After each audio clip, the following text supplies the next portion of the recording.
Hello everyone, আজকে আমরা হার্টের একটা প্যাথোলজি নিয়ে আলোচনা করব। সেটা হলো রাইট বান্ডল ব্রাঞ্চ ব্লক। তো আমরা ফার্স্টে হার্টটা আগাই। এই হার্টের ক্ষেত্রে আমরা যখন জানি কার্ডিক কন্ট্রাক্টার সিস্টেমটা প্রথমে কি সাইনোইটাল নোড থেকে এটা ইবি নোডে যাবে। ইবি নোড থেকে কী হবে, বান্ডল ব্রাঞ্চের মধ্যে রাইট বান্ডল ব্রাঞ্চ, দেন লেফট বান্ডল ব্রাঞ্চ হয়ে এভাবে চলে যাবে, ইম্পালসটা মানে হার্টকে ডিপ্রেস করবে। তো যদি রাইট বান্ডল ব্রাঞ্চ ব্লক হয়, এই যে রাইট বান্ডল ব্রাঞ্চ ব্লক হয়ে গেছে, তাহলে আমার রাইট ভেন্ট্রিকুলার সাপ্লাই কিন্তু ডিরেক্ট পাইতেছে না, ঠিক আছে। তো লেফট বান্ডল ব্রাঞ্চে কি একটা সেপ্টাল ব্রাঞ্চ আছে, সে মানে লেফট ভেন্ট্রিকুলকে সাপ্লাই করার মানে ডিপ্লেস করার আগে সে আমার সেপ্টামকে ডিপ্লেস করে দেবে। সেপ্টামকে ডিপ্লেস করে ডিরেকশনটা হলো কি, from the left ward to right ward. Then আমার সে কী করবে, আমার লেফট ভেন্ট্রিকলকে ডিপ্লেস করবে।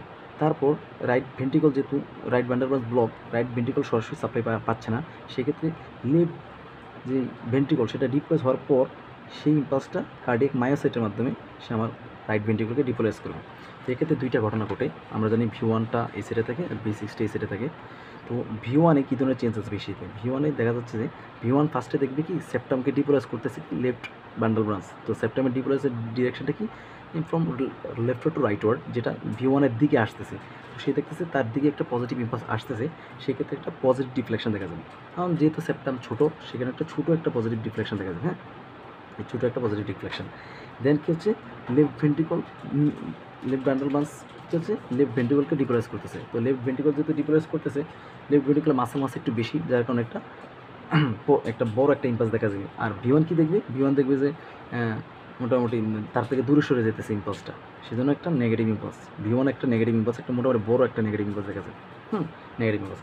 তারপর দেখতেছে কি লাস্টে এসে গিয়ে মানে V1-এর দিকে ইম্পালসটা আসতেছে।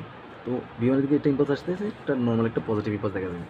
নর্মালি এই যে একটা এম প্যাটার্ন, হ্যাঁ, এটা একটা বলা হয় এম প্যাটার্ন বা RSR প্যাটার্ন, হ্যাঁ, বা এটা আমি বলতে পারি RSR প্যাটার্ন, RSR প্যাটার্ন পাইতেছি। হ্যাঁ, তারপর V6-এ কী দেখা যাবে, V6-এ দেখা যাবে কি, ফার্স্টে দেখতেছি কি সেপ্টাল যে ডিপোলাইজেশনটা, সেপ্টাল ডিপোলাইজেশন ডিরেকশনটা তার থেকে V6 থেকে দূরে সরে যেতেছে, এই জন্য একটা নেগেটিভ একটা ডিফ্লেকশন দেখা যাবে। তারপর কি দেখবে, সে নিজের দিকে, তারপর লেফট ভেন্ট্রিকল যে ডিপোলাইজ যেতেছে, সেটা তার নিজের দিকে একটা ডিপোলাইজেশন আসতেছে। সো সেটা একটা মোটামুটি পজিটিভ ইম্পালস দেখবে সে।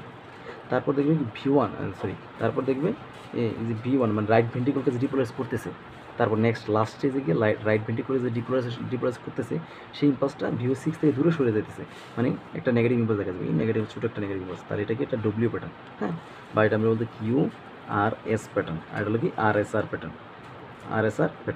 তাহলে আমরা যদি রাইট বান্ডল ব্রাঞ্চ ব্লক ইসিজিতে ডিটেক্ট করতে চাই, অবশ্যই V1-এ দেখতে হবে কি RSR প্যাটার্ন বা M প্যাটার্ন, আর V6-এ কি দেখবো QRS প্যাটার্ন বা W প্যাটার্ন। এই দুইটা প্যাটার্ন দেখতে পেলেই মোটামুটি এনাফ, তাহলে রাইট বান্ডল ব্রাঞ্চ ব্লক আমরা ডিটেক্ট করতে পারবো।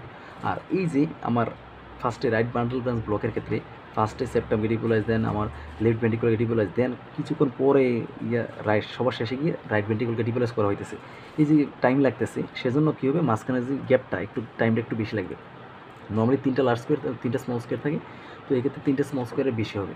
তো নর্মালি যদি 3টে স্মল স্কোয়ার বেশি হয়, মোটামুটি আরেকটা ক্রাইটেরিয়া রাইট বান্ডল ব্লক। কিন্তু যদি কোনো কারণে 3টা স্মল স্কোয়ার নর্মালি থাকে বা এর কম থাকে, তখন সেটা আমরা কী বলবো, incomplete right bundle branch block. LVB-র ক্ষেত্রেও সেম, সেটা আমরা নেক্সট ভিডিওতে বলবো।